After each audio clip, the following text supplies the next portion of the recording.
जो natural teeth कॅव्हिटीचं आतमध्ये जे आहे, पण त्याच्यासाठी जेवण आहे म्हणजे न्यूट्रिशन फॉर दॅम, तर ते कॅव्हिटी आतमध्ये प्लॉरिफरेट होत जातं आणि स्लोली स्लोली सेकंड लेअर म्हणजे डेंटिन वरती पोचते.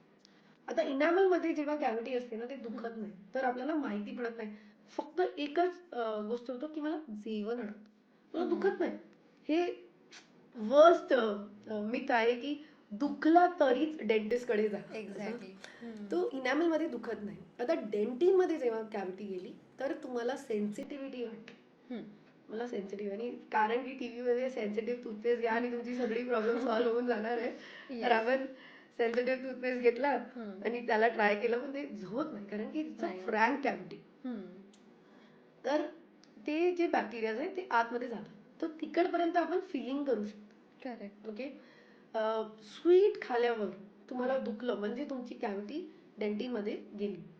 अच्छा. ह्या लेवलला पण आम्ही फिलिंग करू शकतो. आता तुम्ही हे सगळं इग्नोर केलं, ओके, आणि हे कॅव्हिटी आतमध्ये वाढली, ओके, आणि ते नसलं पाहिजे, तेव्हा तुम्हाला काय होतं की तुम्ही पाणी पिलं तर तुम्हाला जोरात करंट लागतो, तुम्ही काहीच खाल्ला की तुम्हाला दुखायला सुरू. करेक्ट. दॅट इज वेन तुम्हाला रूट कनालची गरज पडते.